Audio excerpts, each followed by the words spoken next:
네, 국제유가의 날개 없는 추락이 계속되고 있습니다. 또 1,200조 원에 육박하는 가계부채에 대한 우려도 나오고 있는데요. 경제 현안 짚어보도록 하겠습니다. 박성호 YTN 경제전문기자, 정철진 경제평론가와 함께합니다. 어서 오십시오. 네, 안녕하십니까. 네, 자 먼저 유가 얘기부터 해보죠. 유가가 크게 떨어졌어요. 지금 브렌트유 1배럴당 가격이 $40 선도 붕괴됐다고 하는데 원인이 먼저 어디 있을까요?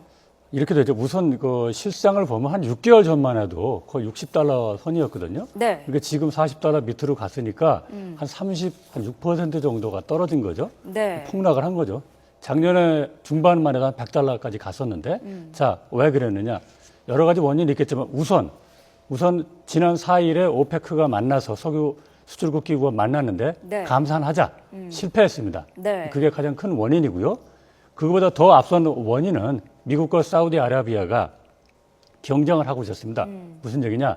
미국이 셰일가스라는 거를 생산을 해가지고 네. 그건 좀 비쌉니다만은 아니 소비자 가격이 비싼 게 아니고 생산 원가가 비싼데 네. 그거를 하면서 한 $30, $70쯤 돼요. 이 생산 원가가 사우디아라비아 이런 건 $10 정도 되고 그래서 사우디가 버틴 거죠. 옳지. 네. 유가가 내려가면 미국이 못 견딜 거다. 근데 그 예상이 현재로서는 벗어났습니다. 그래서 지금 그 두 가지 큰 원인에 따라서 유가가 상당히 내려가고 있고 아마 투기 요인도 좀 있을지 몰라요. 네. 지금 뭐 일각에서는 내년에는 유가가 배럴당 $20까지 떨어질 수도 있다라는 얘기가 나오고 있는데 하락세가 계속 이어질까요? 일단 뭐 가격을 전망하는 것은 상당히 힘든 부분이기도 한데요. 방금 네. 말씀하신 것처럼 가장 이제 최악의 전망, 약세 전망이 골드만삭스가 이제 $20대 배럴당을 예측을 하고 있는데 네. 실제적으로 이제 가격 흐름보다도 중요한 게 기간 흐름인데 다음 주에 저는 상당히 중요한 이벤트가 있다고 봅니다. 이제 네. 미국에서 FOMC 회의, 이게 금리를 결정하는 회의이기도 하지만 네. 이때 금리를 인상하느냐 혹은 뭐 많으냐 인상 폭에 따라서 이제 달러의 가격이, 그러니까 달러의 가치가 움직이거든요. 네. 실은 달러의 가치하고 유가가 무슨 상관이야 하는데 이게 굉장히 밀접한 관계가 있습니다. 그래서 만에 하나 이번 이벤트를 통해서 이제 달러 값이, 그러니까 달러가 의외로 초강세를 띄지 못한다면 저는 유가의 하락세는 여기서 일단은 기술적으로 멈추지 않을까. 그래서 굳이 $20대까지 보이기엔 좀 힘들고요. 지금 네. 이제 지점에서 저점을 구성하는 데가 한 $35에서 $37대인데 여기서부터 좀 어느 정도의 이 지지선을 구축하지 않을까. 여기서 급반등이냐 서서히 반등이냐 아니면 지지부진하게 흘러가느냐 이 정도로 조심스럽게 가격 예측을 해봅니다. 네. 자, 무엇보다 좀 우리 경제의 득실이 어느 정도냐 이 부분을 짚어보는 게 중요할 텐데 어떻게 예상하십니까? 우리 소비자 입장에서 볼 때는 기름값이 싸면 네. 앵커께서도 운전하실 때 저 주유소에 가면 기름값이 내려가잖아요. 네. 좋죠. 기름값이 내려가면 그 서민들한테 삶을 더 윤택하게 해주는 그 분명히 그런 게 있습니다. 네. 다만 이게 너무 내려가게 되면요. 우리나라 물가가 소비자 물가가 너무 내려가게 되면 기업들이 물건 파는 기업들의 수익성이 나빠지게 됩니다. 네. 그러면 거기다 또 기대 심리가 있을 수 있어요. 더 내려가겠구나. 그럼 또 기다렸다 삽니다. 코리아 블랙 프라이데이를 1년 내내는 못 하잖아요. 네. 기다렸다 사니까 기업 수익성은 더욱 악화가 되는 게 있죠.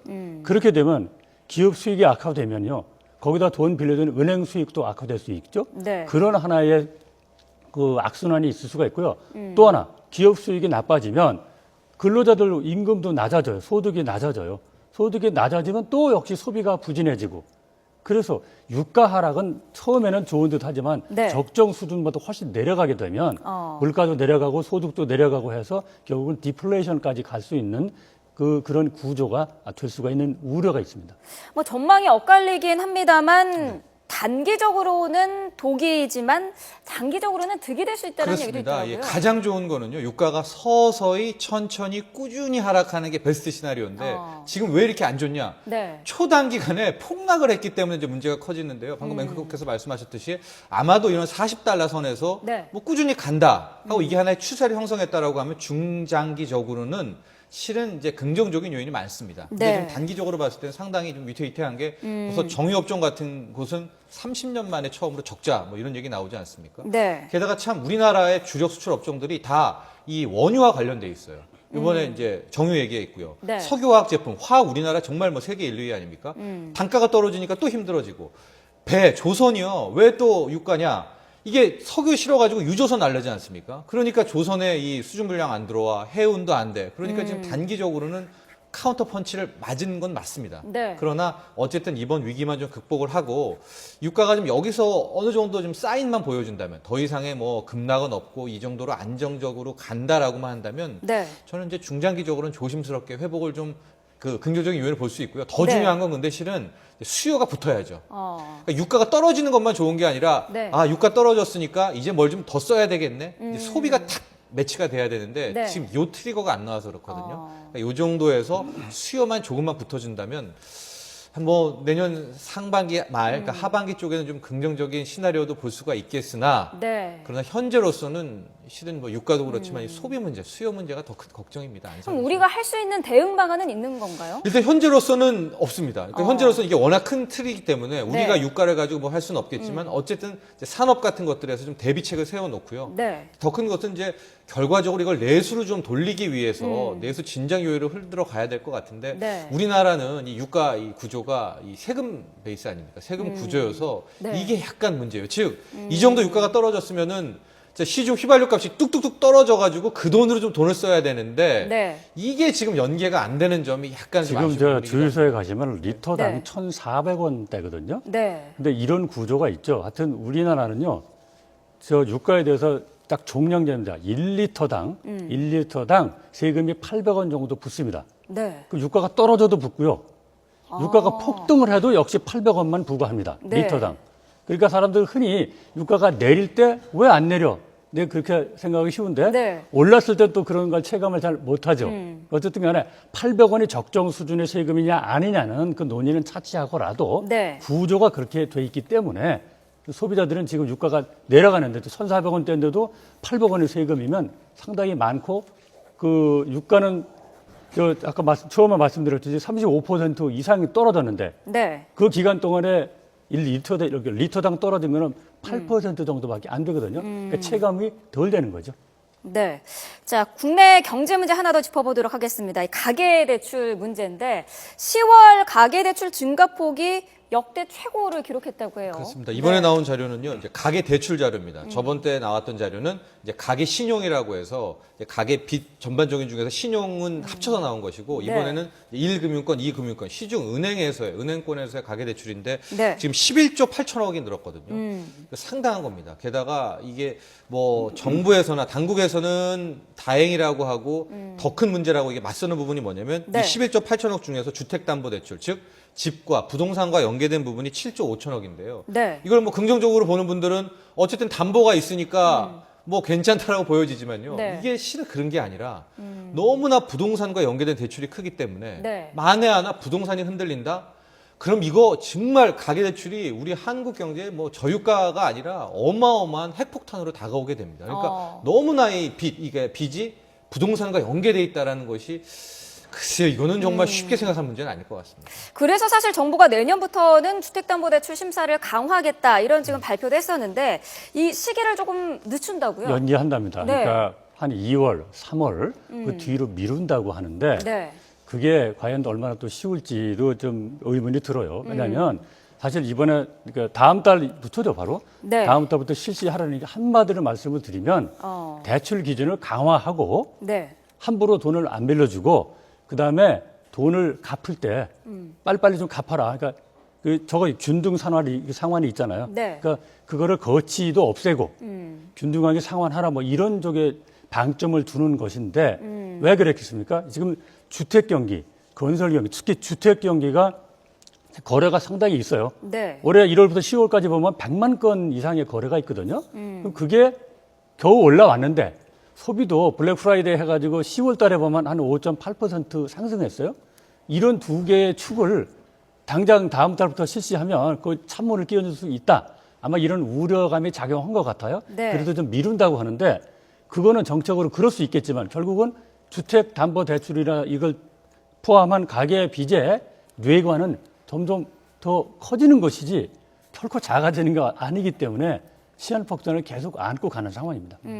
자, 경제가 뭐 항상 안 좋다는 얘기는 계속 해왔어도 이번에는 조금 심각한 부분이 일각에서 또 이런 얘기를 했습니다. 현재 우리 경제의 상황이 IMF가 닥치기 1년 전 상황과 너무 비슷하다라는 네. 얘기가 있거든요. 뭐 많이 나오는 보고서고요. 그래서 1960 1999년과 지금 2015년, 16년의 데자뷰 이런 자료들이 많이 나오고 있는데 네. 지금 비슷한 특징들이 몇 가지 있었습니다. 뭐 큰 틀에서 한 7가지 정도 나오고 있는데 저는 많이 공감됐던 게 이제 가령 뭐 뒷걸음치는 노동개혁 이런 부분도 있지만 두 번째 한국, 중국, 일본 사이에서 신넛크래커다. 이게 뭐냐면은요. 당시 96년에도 일본과 중국 사이에 껴가지고 한국이 그냥 아무것도 못했거든요. 네.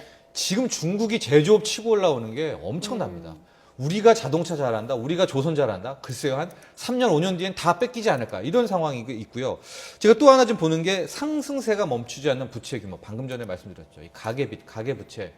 이게 정말로 당시에도 심각했었거든요. 외환위기 직전에도. 지금과 거의 네. 흡사한 부분들이 있고 또 하나가 이 수출 감소라는 부분이 정말 가장 걱정되는 부분입니다. 지금 우리나라가 내수 안 좋더라도 그동안 잘 버텨왔던 게 수출로 살아왔는데 지금 벌써 4개월, 5개월째 수출들이 굉장히 부진하다. 이래서 이렇다면은 과연 1996년 다음에 97년에 IMF 외환위기 오지 않았습니까? 네. 2015년 다음에 16년에는 이런 비관적인 전망이 있는데 그나마 제가 한 가지 좀 다른 점이 있다면은요. 1996년은 그 앞에 즉 95년, 94년에 일종의 좀 거대 버블이 있었습니다. 네. 지금 주식시장 같은 경우에도 사상 최초로 1000을 돌파한다든가 코스피가 이런 흐름이 있었는데 현재 우리는 글쎄요 부동산 시장이 아직은 뭐 버블이라고 보시는 분들도 있겠지만은 버블의 흐름보다는 그냥 어느 정도의 회복 국면 그다음에 네. 주가 역시도 벌써 4년 반 동안 이 박스권에 갇혀 있거든요. 네. 그러니까 이 버블이 안 나왔다는 점이 그나마 한 가지 좀 다른 위안을 삼을 부분이고 또 하나는 외환 나머지가 부문은 비슷합니다. 외환 네. 부문은 확연히 다르죠. 그때 대자뷰가 아니라고 우리가 뭐 네. 그 저 외환 보유고도 적고 그랬는데 네. 지금은 외환 보유고도 상당히 쌓여 있고 하니까 그 부문은 외환 위기로 또 온다 그런 건 아니고요. 네. 네. 다른 그 실물 부문이 그런 대자뷰다, 기시감이 있다라는 얘기가 나오는 거죠. 네, 자 잠시 저희가 뉴스 속보 정리해드리고 계속 이어가도록 하겠습니다. 인천 요양병원에서 현재 인질극이 진행 중에 있습니다. 1시간째 경찰과 대치하고 있다는 소식입니다. 인천의 한 요양병원에서 흉기를 든 한 남성이 동료 환자를 상대로 1시간째 인질극을 벌이며 경찰과 대치하고 있다는 소식이 들어와 있습니다.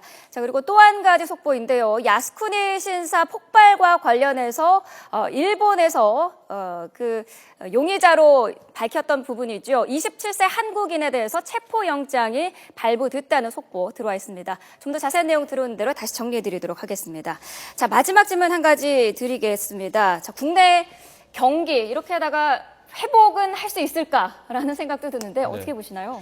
글쎄요, 상당히 힘든 부분입니다. 그래서 일단은 다음 주에 있을 어쨌든 단기 이벤트, 미국의 금리 인상 부분 하냐 안 하냐, 뭐 네. 하면 얼마 폭 어느 정도를 빠르게 하냐를 확인을 하고요. 여기서부터의 대처가 중요한데 정말 만에 하나 이제 미국에서부터 지금 이 긴축을 늦춘다. 그러니까 금리 인상을 뭐 하되 천천히 한다라든가 뭐 좀 더 경기 부양으로 한다라든가 이런 뉘앙스가 나오면 실은 그나마 우리 쪽도 좀 숨통이 트일 것 같습니다. 왜냐하면 우리도 뭔가 쓸 수가 있으니까. 네. 근데 가장 걱정인 건 만에 하나 이제 다음 주에 미국에서 완연하게 긴축 모드로 가고 금리도 많이 올리고 막 이래 버리면 우리 어쩔 수 없거든요. 우리도 네. 뒤따라 가야 되거든요. 이렇게 된다면 글쎄요 한 뭐 2년에서 3년 정도의 이 침체 사이클로 시작되는 게 아닌가. 그래서 일단은 참 너무도 뭐 안타깝고 우리가 할 수 없지만은 네. 이제 미국에서 일어나는 이 미국적 이벤트를 우선은 확인하는 것이 큰 관건인 것 같습니다. 네, 알겠습니다. 자 오늘 말씀 여기까지 듣도록 하겠습니다. 말씀 감사합니다.